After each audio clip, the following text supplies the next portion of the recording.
China ने दिमाग लगाया कि हमको कस्टमर जाए भाड़ में। सबसे बेहतरीन सामान कहाँ का आता है? जापान का। देखो, जब बड़ा शिपमेंट लाया जाता है ना तो उसका कंसाइनमेंट होती है, कुछ रूल रेगुलेशन होते हैं। 200 रुपया बच गया, 10 लाख बच जाएगा।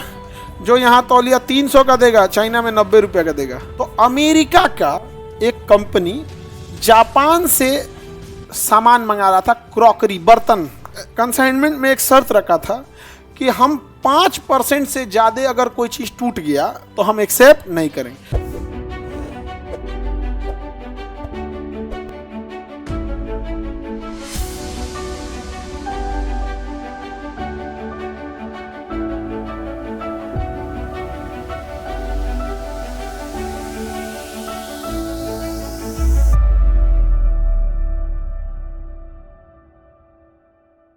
शंघाई चाइना का सबसे बड़ा शहर। सबसे बड़ा कपड़ा मार्केट कहाँ है? शंघाई में। शंघाई में एक कपड़ा मार्केट। एशिया का मैनचेस्टर शंघाई, एशिया का मैनचेस्टर शंघाई। तो यहाँ पे कपड़ा मार्केट बहुत बड़ा है। समझ में आ गया कि नहीं आ गया?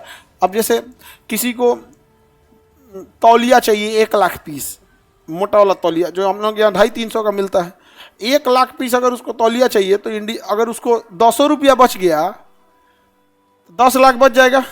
जो यहाँ तौलिया 300 का देगा, चाइना में 90 रुपया का देगा। तो कहाँ जाएगा? चाइना। चाइना ने दिमाग लगाया कि हमको कस्टमर जाए भाड़ में, हमको कस्टमर को पकड़ना ही नहीं है, हमको बिजनेसमैन को पकड़ना है। अभी बताओ, किसी बिजनेस, अभी आप अपना तौलिया का होलसेल खोलना है तो आप यहाँ बनवाइए कि चाइना से लेके चले? बस ले के आ जाएगा, आप दे देगा उसको, और कोई झमेला नहीं। आप पेमेंट कीजिए, आपका सामान लद के यहाँ पे पटना पहुँचा देगा वो, कोई झमेला नहीं। उसका एक डिपार्टमेंट है ट्रैकिंग का, पहुंचा कि नहीं पहुंचा, पूरा जिम्मेदारी के साथ पहुंचा देगा। अपने ऐसा कुछ नहीं, कोई सामान रिजेक्ट देगा नहीं, और रिजेक्ट दे दिया तो रिजेक्ट देता ही नहीं है, रिजेक्ट दे दिया तो वापस कर देगा। लेकिन जापान वाले अलग लेवल के होते हैं सर। सबसे बेहतरीन सामान कहाँ का आता है? जापान का। देखो, जब बड़ा शिपमेंट लाया जाता है ना तो उसका कंसाइनमेंट होती है, कुछ रूल रेगुलेशन होते हैं कि अगर सामान, सपोज कीजिए कोई चीज़ 1 लाख पीस आ रहा है तो उसमें 1 आध तो टूट सकता ही है। अब वो किसकी गलती से? तो कई बार कंपनियां कहती हैं कि हम 10% से ज़्यादा डिफेक्टेड नहीं लेंगे। तो अमेरिका का एक कंपनी जापान से सामान मंगा रहा था, क्रॉकरी, बर्तन मंगा रहा था, क्रॉकरी मंगा रहा था। लगभग 2 से 2.5 लाख क्रॉकरीज, वो ये चीनी मिट्टी के बर्तन में नहीं होते हैं क्रॉकरी। उसने कंसाइनमेंट में एक शर्त रखा था कि हम 5% से ज़्यादा अगर कोई चीज़ टूट गया तो हम एक्सेप्ट नहीं करेंगे। 5% से ज़्यादा टूटा नहीं होना चाहिए। तो उसने लिखा था कि हमको इतना सामान चाहिए, लेकिन टूटा हुआ बर्तन 5% से ज़्यादा नहीं चाहिए। समझ में गया? जापान ने उसे भेज दिया।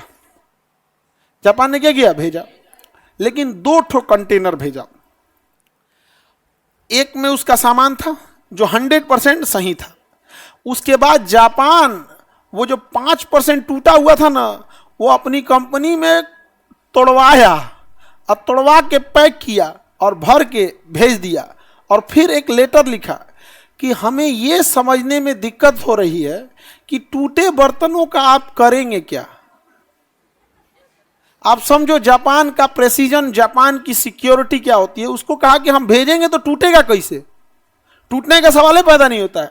तो उसे लगा कि शायद इसे टूटे बर्तनों का काम है, तो इसने फैक्ट्री में तोड़वाया और फिर पैक करके बनाया। कहा कि ये 5% ही है और टूटे हुए बर्तन है, लेकिन आप इसका करिएगा क्या? अमेरिका वाला माथा पकड़ लिया। ये भाई साहब, कोई इतना भी समझदार कैसे हो सकता है? जापान के सड़क की नालियां जो होती है ना, उसमें मछली रहती है, सीबीएसई वाली मछलियां। सीबीएसई वाली नहीं मछलियां होती है सब, जो हाँ कम खाती है सब। तनी देसी मछलियां को दे दो ना, तनी यहाँ पे दूसर की खा जाएगी। तो यहाँ पे शंघाई पूरी दुनिया में मैनचेस्टर कपड़ा उद्योग के लिए, ग्वांझाऊ और शेंजिंग ये इलेक्ट्रॉनिक के लिए। कंप्यूटर का दुनिया का सबसे बड़ा मार्केट कहाँ है? वुहान में। कोरोना कहाँ से फैला था? कहाँ से फैला था? वुहान से।